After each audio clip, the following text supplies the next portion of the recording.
Podcasting from a town called Manalapan, New Jersey. This is That Oneness Guy, a podcast covering the many aspects and elements that embody oneness. I am your host, Danny Rongo. Good afternoon, good evening. As an author, playwright, and singer-songwriter, and an activist, I am spreading my message of oneness basically to anyone who will listen, as you know. Okay, first as always, for those who are not aware, my book, which is the book that these podcasts derive from, is called I Am God, and So Are You, My Friend, A Common Man's Guide to Oneness. With the thanks of my publisher, Balboa Press of Hay House, it's available everywhere, folks. So it comes in a hardcover, paperback, ebook formats. You can find it anywhere on the world via all of your major retailers like Amazon.com, BarnesandNoble.com, or just visit the website for my book, which is really cool, which is www.iamgodbook.com. You are listening to episode number 16, which I am calling Let's All Awake to Oneness, my interview with Caroline Chang. Caroline Chang is the producer and host of Awake to Oneness Radio. She's the founder of the Kyle Foundation, and that's K-Y-L-E, and that stands for Keep Your Light Expanding. And she's the co-founder of Universal Oneness Alliance. Now, she was inspired to launch Awake to Oneness Radio 6 months after the transition of her only son, Kyle. She was awakened to the universal truth of oneness in 2007 after watching a quantum physics documentary. Now, catch this title, guys. What the bleep do we know? Love that title. So after Kyle's transition, it became her vision and mission in life to inspire others to awaken to the universal truth of oneness. Therefore, one day we can only hope for peace on earth. And she knows that her son Kyle is always with her, inspiring her with her life's mission. Folks, I had the absolute pleasure of being introduced to Caroline probably like a few months ago. And it became obvious to me immediately that our paths in oneness were meant to cross.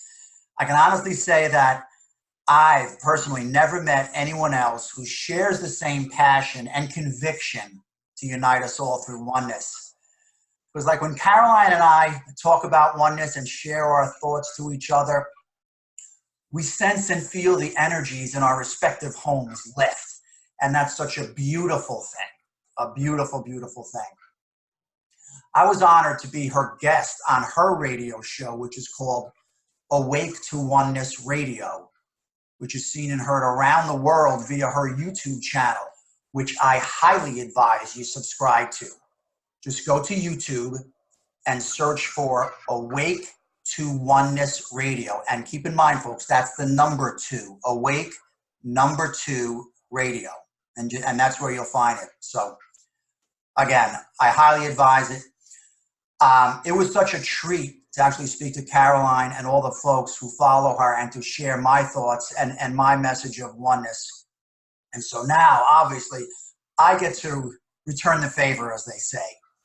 So without any further ado, let me introduce to you my dear friend and fellow messenger of oneness, Ms. Caroline Chang. How are you, my dear?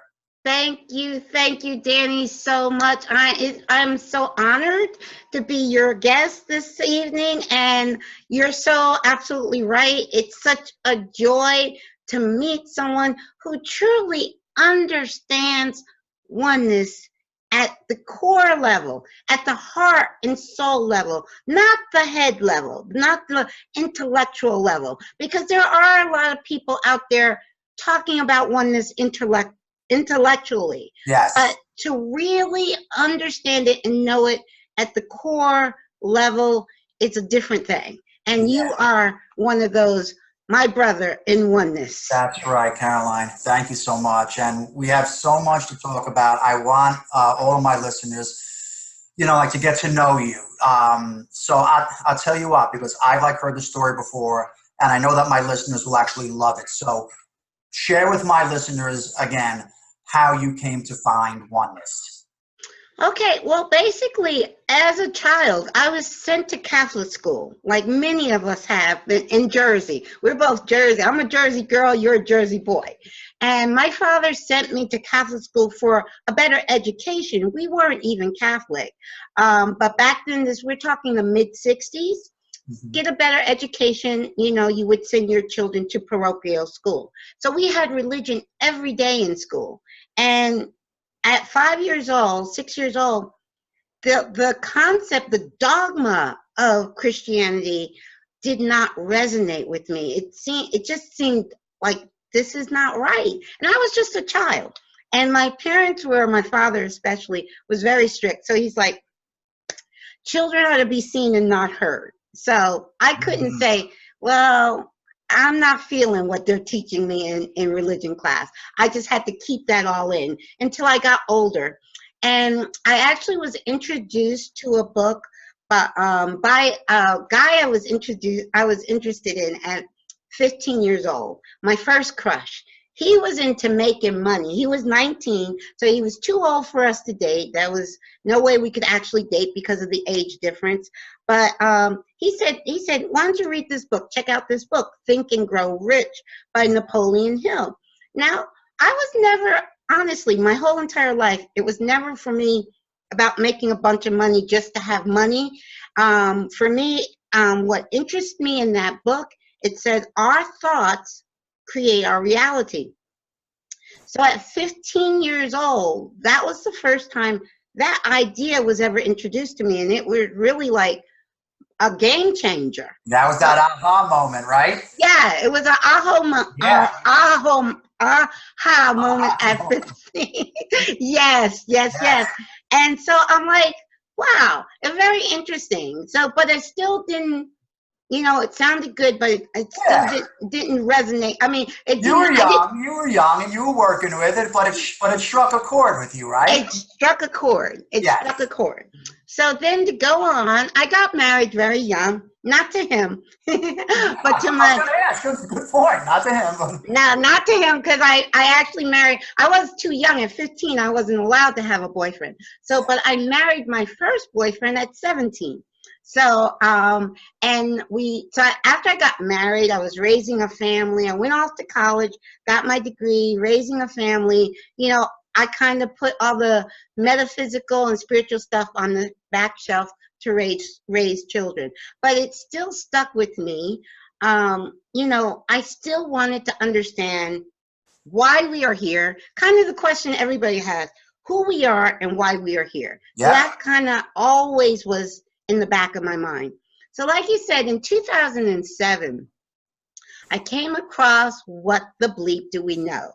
And I was fascinated by that documentary. Now, here's the thing about that documentary. It's a film and a documentary in one. Now, to be honest, the film portion of it, I wasn't crazy about. But the documentary portion of it, I love. And you have the option. You can watch just the documentary portion and skip over the film. And that's what I recommend people do. Watch the documentary. But it was mostly scientists. But it was actually Lynn McTaggart, who is a journalist.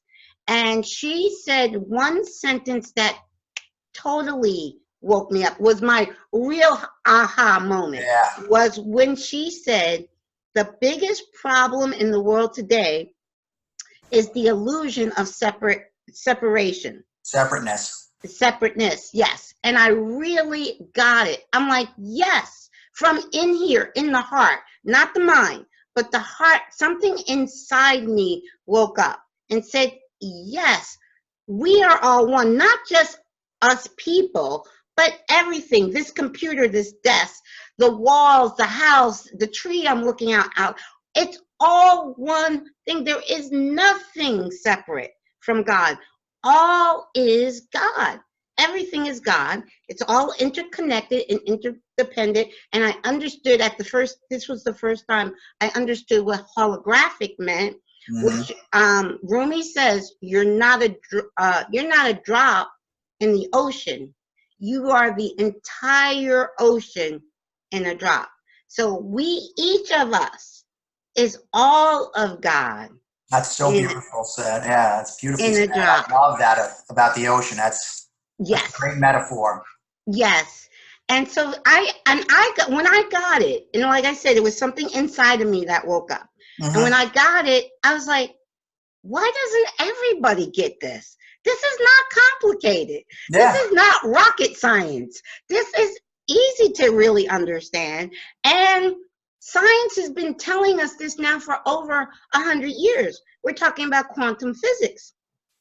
Now, when I say quantum physics, people say, no, we don't understand quantum physics, blah, blah, blah. But everything we have, the computer, the smartphone, all of today's technology comes from quantum physics.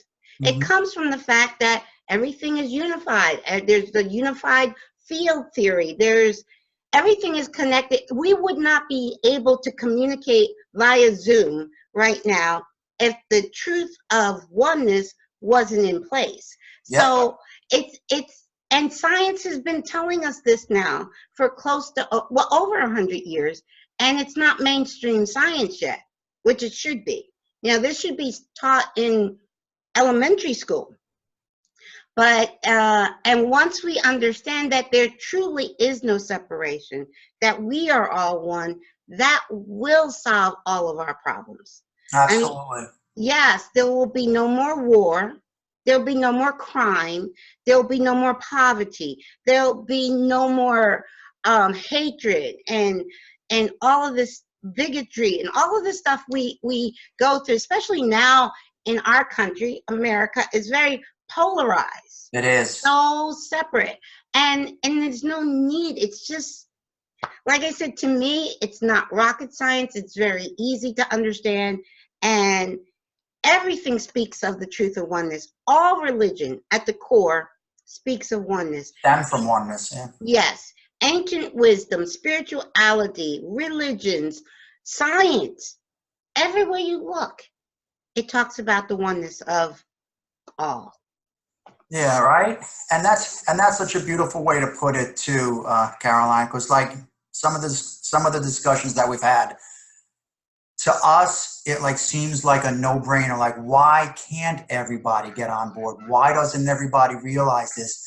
And that all still stems from ego and from that, portion of our being that is the opposite, that does represent the false self like ego, which gives us these thoughts and these ideas of separateness. And then like when that gets compounded with whatever anyone is studying or practicing, be it or religion or politics, yes, that definitely keeps you separate from like, this is the right way. You should think this way. This religion's right. This religion's not right. These politics are right. This thought process is right. Everything comes back to trying to keep us separate when, like you said, so beautifully, I might add, is that everything comes back to one. Yes. Yes, and also it's very interesting because I just came back from a conference, and I had this discussion with two people, an Uber driver to be one, and the Uber driver happened to be a bishop, a Christian bishop. Wow. Yes. So I had a very interesting Uber ride to the airport. I'm very curious. What was his thoughts? Like, did he buy into it, or was he kind of standoffish? Well, here's the thing. With both people I had this conversation with, they agree automatically with the concept of oneness. They agree with that, unconditional love.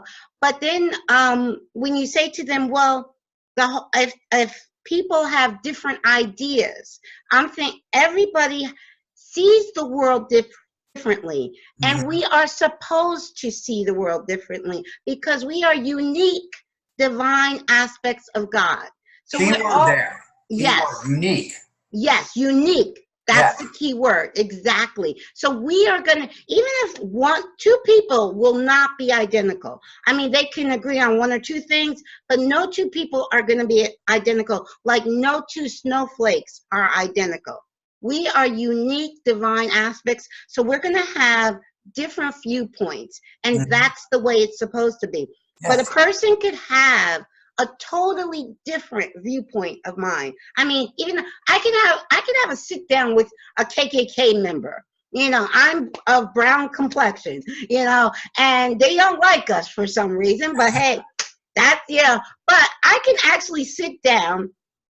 I can have a conversation with someone, KKK, skinhead, doesn't matter what you believe. I can sit down and have a conversation with you. And as long as you're not going to try to kill me, Yeah, I mean, you know, exactly. but I can say at the end of the conversation, I'm not going to believe in separateness. I'm not going to believe that white are better than black or black are better than white. I'm not going to believe that at the end of the conversation, but you can share with me why, because there's something at the core of their belief system. Why do you believe this? Now, at the end of the day, I'm not going to agree, but I can still love you. I can love you and respect you, even though our viewpoints of life are completely opposite. So I call that unity within diversity. And the Yeah. only way we're going to have peace on earth is if we can look at another person and say, okay, I don't agree with you, but I understand this is your belief, and I can respect you and love you without having the same belief system. And I tie that into my conversations, Caroline, about acceptance, like we've talked about before. Yes. You know what I mean? Because again, we don't necessarily have to agree. Something may not resonate with you, but that person saying that to you is on his or her own journey. Yes. And it's got really nothing to do with us except that we share the same bond from our inherent source. So we accept that. Yes. And it's not a matter of saying that someone's right or wrong, because that implies judgment, and we don't want to go there either, because there is no judgment in oneness, but we accept. Right. So that's why I always say, you know, acceptance is key. Yes. Very key. Yes. And it's very true what you just said. There is no right or wrong. Yeah. In oneness, it just is. Thank you. It just is. It's no right or wrong. We label it right or wrong, good or bad. And what is that labeling doing except saying a judgment? It's good or bad in your eyes. Exactly. Acceptance doesn't mean that we agree with what goes on in the world. It means that we see it, I like to say, through the eyes of oneness. Yes. Yes, exactly. Very, very true. So it was interesting. Like I said, I had this conversation with two different people. It was one, the night before I left, we were just at the bar. I was at a conference in Arizona, and I was talking to this guy, and he was like, he was all into the oneness. But then when I said about, you know, respecting, and I didn't even use the word love with him, because some people, I could tell, I said, just respecting someone of a different belief system. And he's like, no, I can't do that. And then he brings up Hitler. Everybody still does that. Everybody loves to bring up Hitler, which I love it when they bring up Hitler, because I'm like, Hitler, first of all, number one, Hitler did not come to power in a vacuum. Yeah. Hitler just didn't put himself at the top of the government in Germany back in the, I guess, 40s, 50s. He was elected. There were people behind him. He was a product of that time in Germany. Yeah. He was a product of the collective consciousness, and not just the collective consciousness in Germany, but the collective consciousness globally. He was the product. And so when people say Hitler, I'm like, Hitler didn't come to power by himself, number one. He's still a divine aspect of God. Okay? Many say that his soul actually might have been a very evolved soul to dive so deep into the darkness. Because when you look at the yin and yang symbol, the dark and the light is equal. I love that symbol, because that's the symbol of oneness. So he chose in spirit, when he knows every one of us know in spirit that we're divine light. And to choose to take on such a dark role is a very courageous soul. So he chose to take on a very dark role. He didn't come into power by himself. And I don't know if your listeners are familiar with Conversations with God. I was going to ask you about our friend, Mr. Neil Donald Walsh, but you go ahead and take it.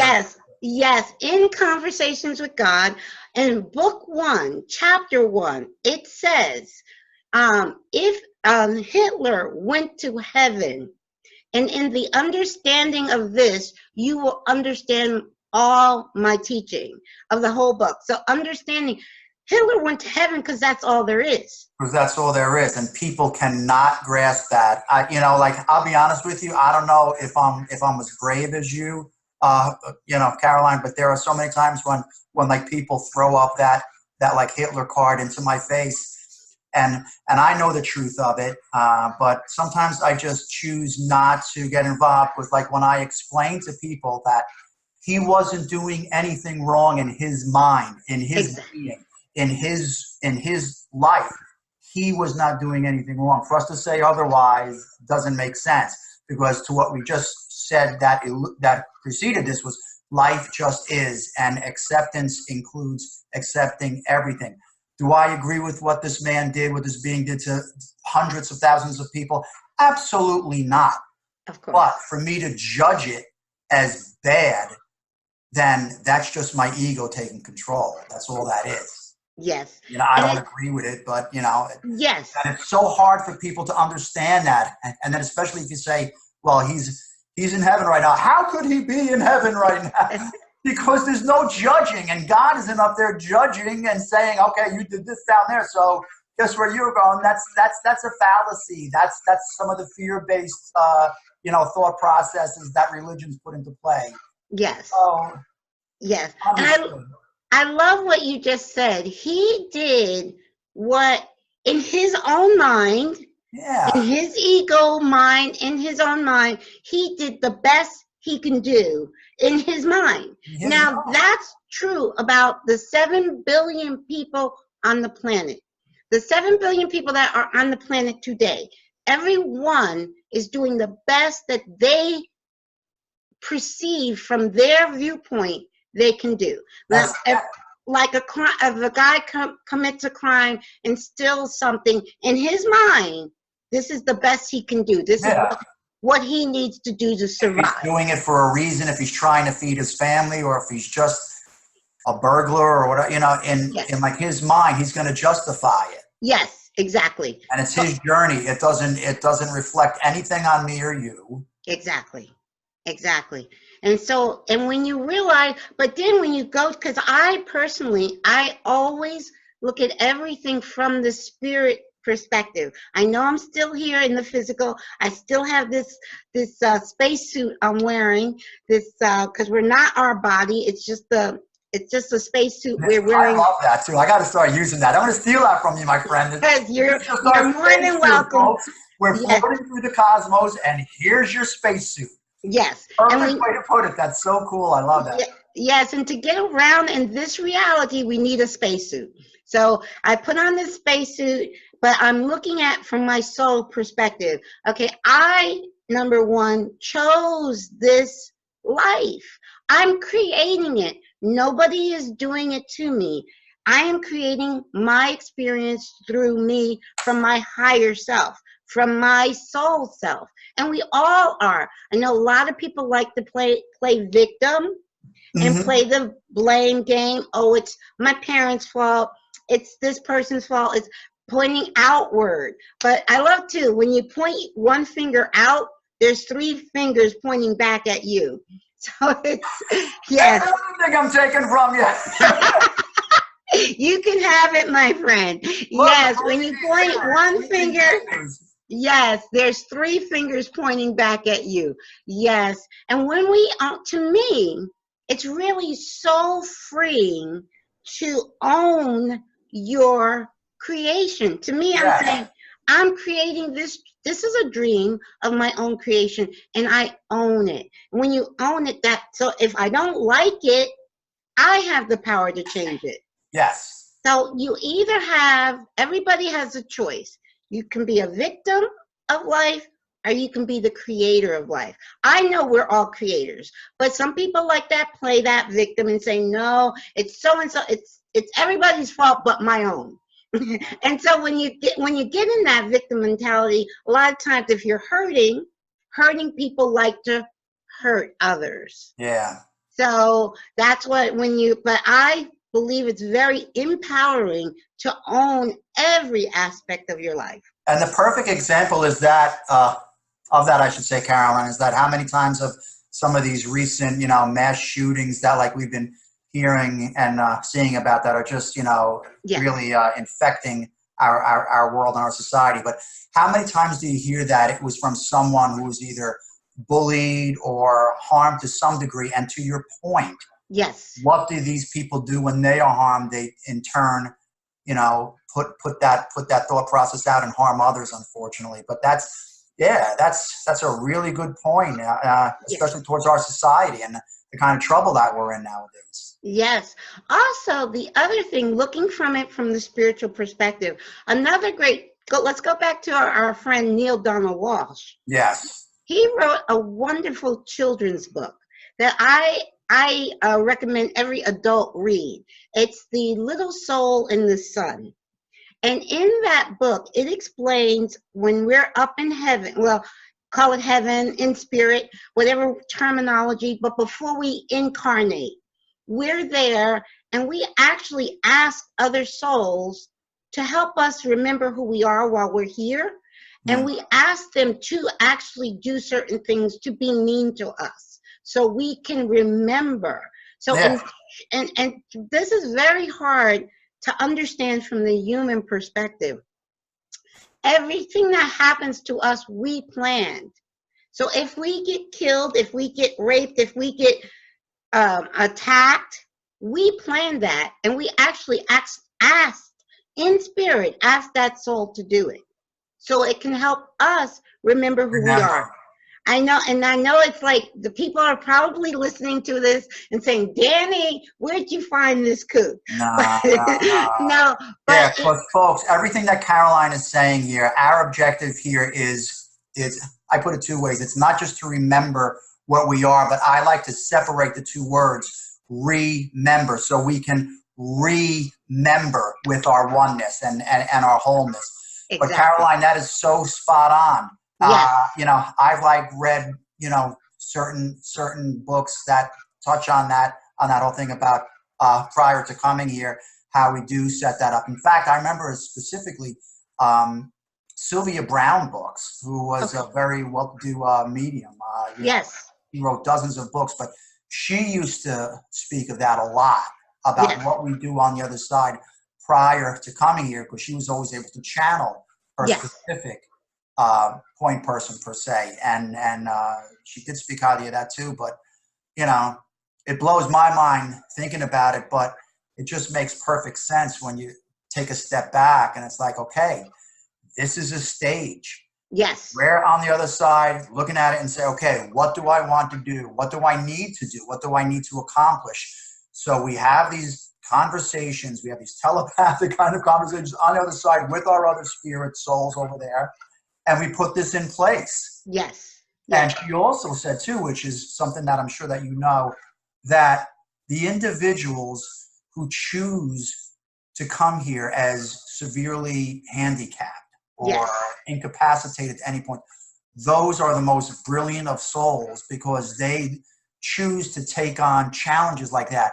Now that blows me away when I hear about that. You know what I mean? Like, what kind of brave souls are they? But that's who they are. And that's why really, folks, when you see people like that who have any kind of disability, send them that silent prayer of love and also of thanks that we can learn from that, because they took on that chore per se.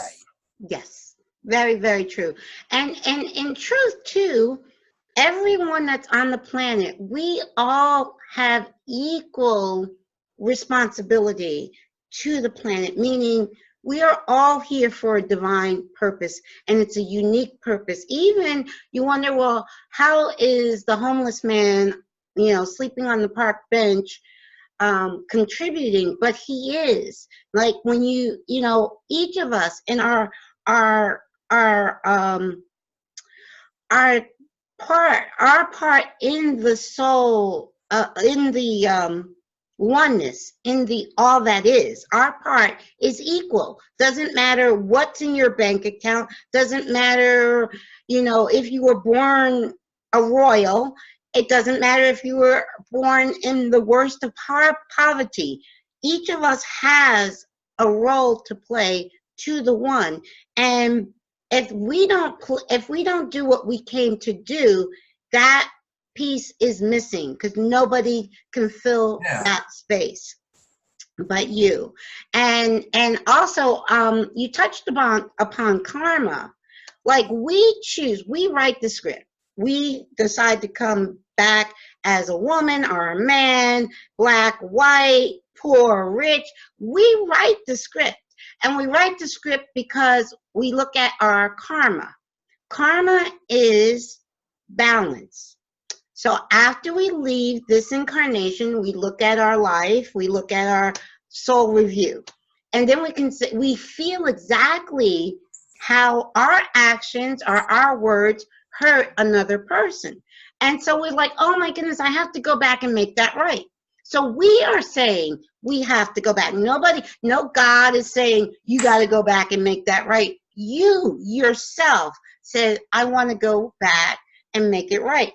But there's different ways of making something right. So I love using this example. Say you killed somebody in a lifetime. Then you go back and you have your soul review, and you're like, oh my goodness, I have to go back and make that right. So when you come back in this life to I think the Jewish use the word atone. I think I could be using it wrong, but it's our karma to correct that, to balance out that act. And now here's two ways you can balance out that act. You can choose to have someone kill you, and it's your choice, because we are sovereign beings, meaning in spirit, nobody can actually do anything to us that we haven't agreed to in spirit. So nobody could kill us unless we didn't agree to. So Hitler and all of the people who perished in the Holocaust, they had that soul agreement. Because, and then I say Hitler, it was the Nazis. It wasn't just one man. Okay, but they had, so the Nazis and the Jewish people that were in the Holocaust had a soul agreement, because you can't get harmed unless you have that soul agreement. But going back to the karma thing, you could choose to have someone kill you, and then that will balance out that karma, or you can save a life. If you say you see somebody about to step in the street, and you see a truck coming and they don't see it, and you grab them and pull them back, and you just saved their life, that also balances out that same karma. So there's different ways of balancing out your karma. You can balance out that, either choosing to be killed or saving someone's life. I'm taking notes here listening to you, my friend. This is so great. And I just want to interrupt you just for 1 second. Sure. For the people out there who do not know, when Caroline referenced spiritual author Neil Donald Walsh, if you haven't read any of his books highlighted by the series Conversations with God, Caroline and I can highly attest to it. Please do. It's an amazing trilogy of books that he expanded into much more than a trilogy. But it actually started with that trilogy. And Caroline was also, she actually had him on her show, which is very cool too. So I don't know, like, if you want to share a little bit of how it was to speak to him on your show. I think my guests would love to hear that.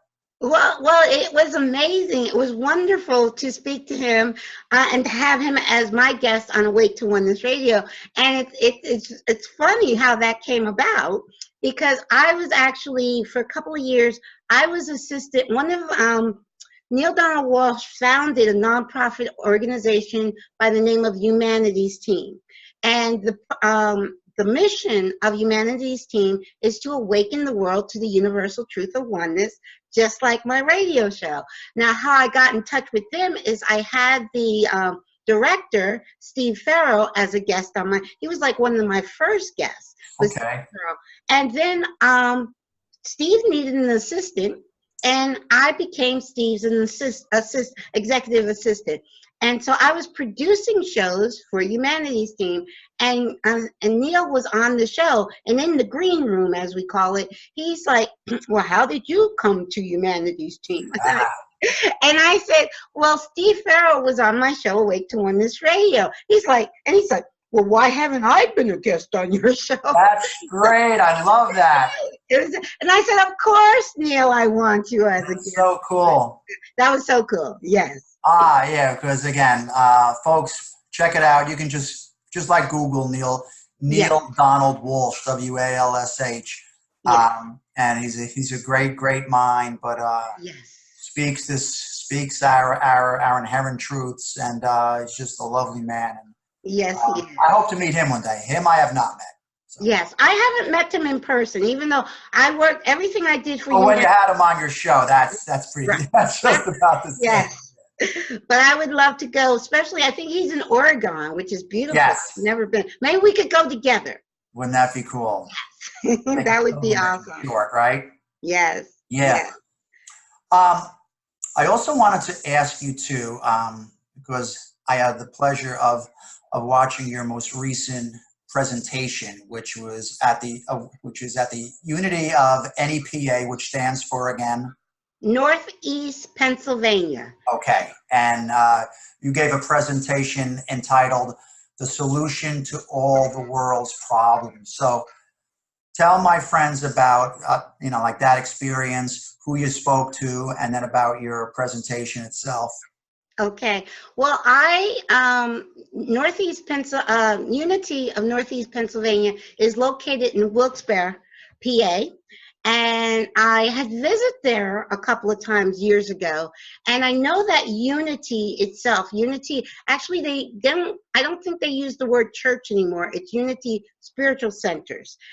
They dropped the word church just for, because they're more open. They are about oneness. I appreciate that, and it's not because I have anything against the word church itself, but I like when people have the opportunity to create their own meaning, per se, of any kind of congregation. You know what I mean? Like, as soon as you hear the word church, we're so driven with what we feel has been instilled in most of us since we're kids. Exactly. So I like the opportunity to expand. So I'm sorry. Go ahead. No, you're fine. No, that was perfect. So they asked me to come speak since I've been doing my show, and actually that was my very first talk. Now at conferences, I have moderated panels before, but this was my first actual presentation of my own. So and that was actually a month ago that I did that talk. And I'm so thankful that they did record it, because I was now able, because they videotaped it, I was able to share it with the world and upload it to my YouTube channel. So those who weren't able to be there present, they could still and like you said, the title of it, and it's a bold title, but I stand by that title. The solution to all of the world's problems. It's one thing, and you know what that is, my friend. I can attest to a bold title, my friends, featuring a book called "I Am God," and so are you, my friend, The Common Man's Guide to Oneness. So yes, I stepped into that one myself. Yes. So the solution is very simple. Is understanding that we are truly all one. There is no separation. And once we have that total understanding of oneness from the heart, not the head, because a lot of people are talking oneness, but also those same people that are talking oneness, like I said, I had two conversations, one with a minister who was an Uber driver, and just the guy I was talking to at a bar at a conference, and they all agreed with the concept of oneness until I said, well, if people have different viewpoints, you can still respect them. That's where the wheels fell off the wagon for them. Yeah, I understand. It's like, because here's the misconception. People believe, in general, humanity believes the only way for us to have peace on earth is that we all agree. That is the biggest misconception. You're not going to get 7 billion people to agree. Of course not. It's not going to happen. But you can respect everyone when you know that person, A, is not separate from you, not separate from God, not separate from all that is. And another big thing is, I think with religion, I have nothing but respect for religion. But I think one of the biggest misconceptions that religion kind of has you thinking, I know when I was a child, I used to think God was up there and I'm down here and he's looking at me all the time and judging me. That's the feeling I got as a child. But when you understand that God is not up there, God is right here in your heart, and he's always in your heart, and not just yours, but everyone. And so when you understand that there is no separation from you, regardless if you agree on the politics, agree on religion, it doesn't matter what you disagree on. The main thing is you're all one. And when you can love and respect another, just because you know that they're one with you, that is going to bring world peace. I call it unity within diversity. I love that, my friend. That's so beautiful. Yes. I love it. I just took a quick little snippet of that because I'm going to put out a little tease for my friends before I put this together. So I can show them just some of the brilliance that my dear friend Caroline's speaking about here. Wow. So, how was the crowd at that event? It's a kind of a small congregation. Okay. So were they responsive to you though? Yes. Matter of fact, I was asked to come back and speak again. Wonderful. Yes. So yes, it was very well received. And an older lady, I think this lady is close to 90. She came up to me afterwards and said, I made the science, because I everything I talk about, science is saying, and I make the science, quantum physics. I talk a lot about quantum physics, but I explain it in a layman's term. So she said I made the science seem so understandable to her. So that, I appreciated that. I'm not a scientist, so I can't go, I can't.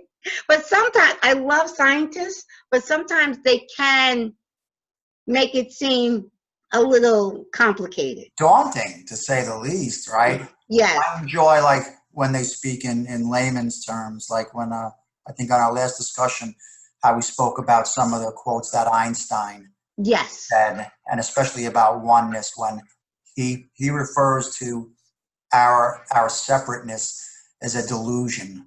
An optical delusion. Yes. And how, that just hit me. Like, I was like, wow. And because I love when I see, scientific minds, especially someone who's maybe the most brilliant mind of our time. Yes. Like to come across and really be an advocate for oneness. Because once like we can get the scientific world on board via quantum physics, via people like Deepak Chopra and such who do speak in those terms and can explain it so good. It helps our bottom line cause. Yes. So many people are driven by the facts. So many people have to say, well, I'll believe it when I see it. Whereas someone like Wayne Dyer wrote a book called, right, and he just flipped it. He said, you'll see it when you believe it. Exactly. But I love what you just said, because I know you saw my presentation, and I speak a lot about the limitations of our physical body, which science has proven that with our physical eyes, ears, our 5 physical senses, we actually are sensing 0.0035% of what is actually around us.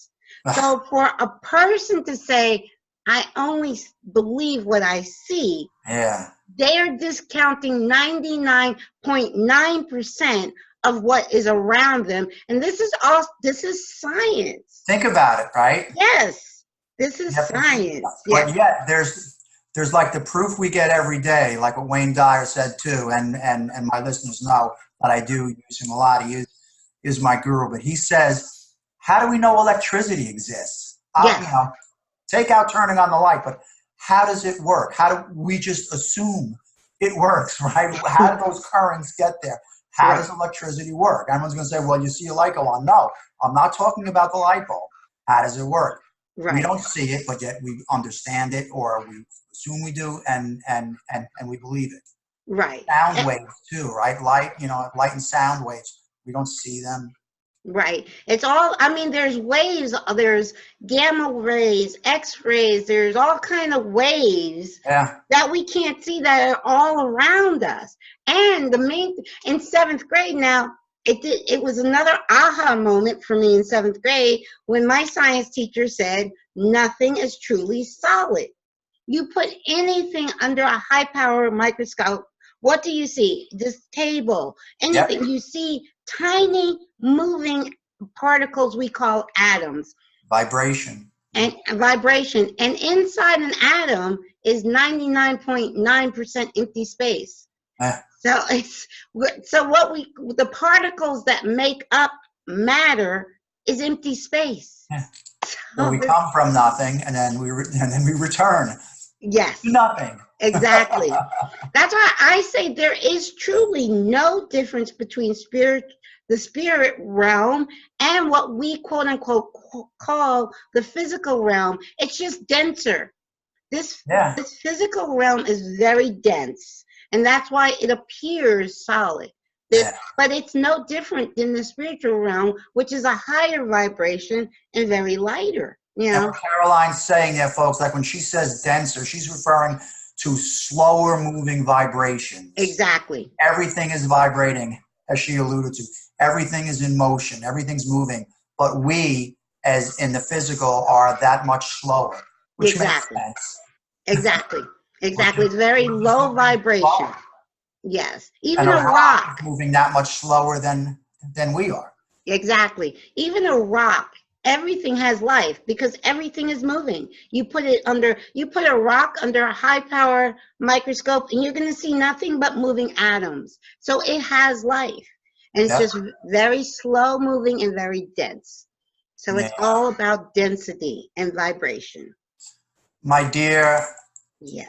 This has been so. I have notes here in front of me that I'm going to add to my newfound Awake to Oneness / Caroline Chang folder on my computer, because every time I speak to you, I add more and more notes, because like I said from our first talk, Caroline, you inspire me, my friend, and every time I have a conversation with you, if it's something in this format of a podcast, or if we're talking on the phone, I feel like a kid on Christmas morning, because I'm like, this is great. This is great. I love, again, all it comes down to is we're pretty much putting out there like the same bottom line message, but you do it in a way that I don't, and it resonates with me, and I love it. Well, we're all unique. Now you are the oneness guy, and there is no other oneness guy but like you. We all unique. See, that's why we all have to come and bring this message in our own uniqueness. Yes. Because some people will resonate with you and not resonate with me. Some people might resonate with me and not resonate with you. So it's just like music. You're the music man. I know I like my Motowns from the 60s, I've tried to appreciate that heavy metal, but it just doesn't. I've got sunshine on a cloudy day. Yes. Right. So, I don't blame you, And again, everyone is different, but everyone has their own story to tell. And like we always say, folks, too, the only way to truly find it is don't put pressure on yourselves. Just stay receptive. Yes. If you stay receptive to your inner calling, your intuition. We always say when we talk to God, it's called prayer. But when God talks back, that's intuition. People tend to cast that aside as just feelings and stuff like that. But there's no such thing. It's all for a reason. So when you get those inner gut feelings and you say, wow, it's a nudge, it's a calling, that's God getting back to you, telling you or trying to point you in the direction. So stay receptive to that, because it'll never steer you wrong, as you can attest to, my friend. Exactly. And you hit the nail on the head, because intuition is It's within us. Yeah. Exactly. And Yeah. I say prayer is when we're talking to God, but meditating is when we're listening, when we're opening up our ears, quieting that mind, open up your ears and listen. Listen. So that's what I try. I do talk to God all day. When I say God, it's higher self, and he's right here. He's not up there. He's right here. Yeah. And I try to sit in meditation at least 5 minutes at a time throughout the day, just to listen, just to get in touch with that intuition, which is our higher self. And our higher self is always trying to steer us right. We just have to listen. Yes. And to listen, we have to quiet that mind. And it's not easy, folks, because we're so geared to everything that's in the physical and everything that's in the external. So, as always, just, stay true to your higher source, stay true to yourself. Yeah. Caroline, do me a favor. Why don't you tell my friends again exactly where to find you on all platforms and medium? Okay. Sure. Yes, and I just want to, before I say that, I want to point in one great book, The Power of Now, by Eckhart Tolle, because it's in that now moment. Yes. Where you will hear your higher self.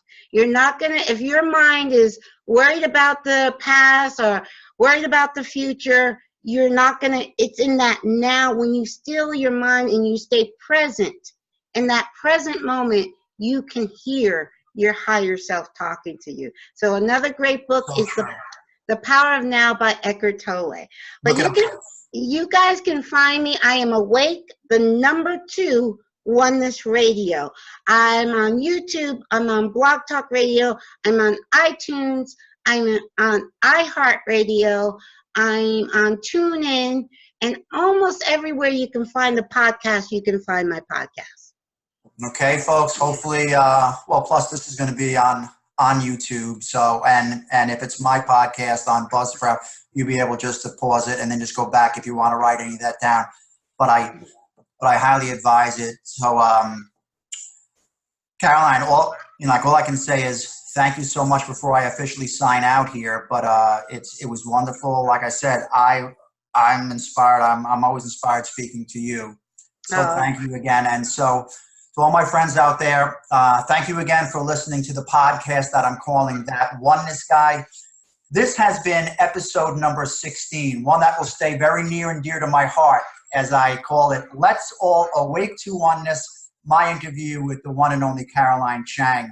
If you like what you've been listening to, folks, as always, please take a moment to subscribe to this feed, either on my website, which is DannyRongo.com, at iTunes, Apple Podcasts, Google Play, Spotify, Stitcher, or at my podcast, which is courtesy of Buzzsprout, which is buzzsprout.com, and just search for That Oneness Guy.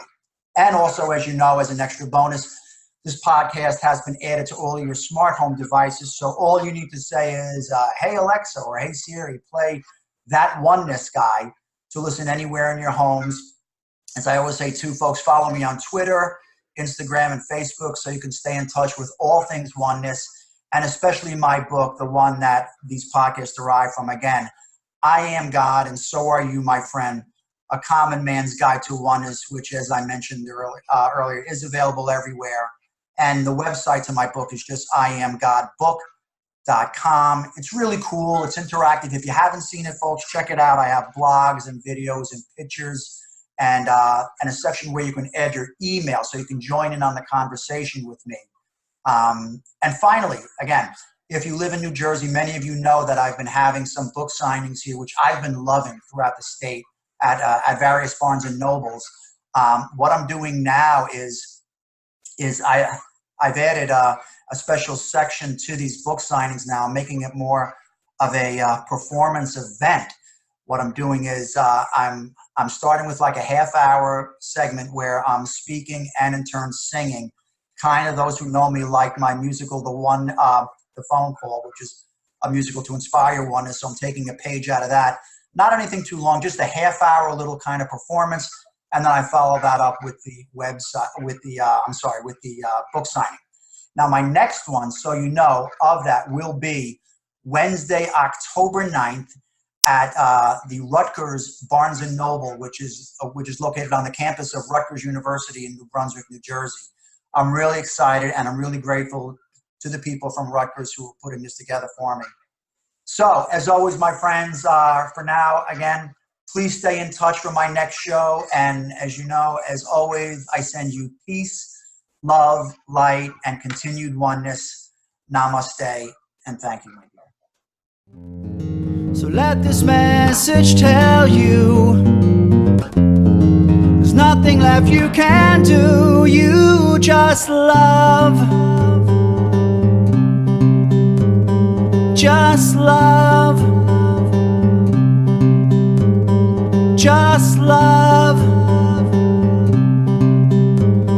Just love.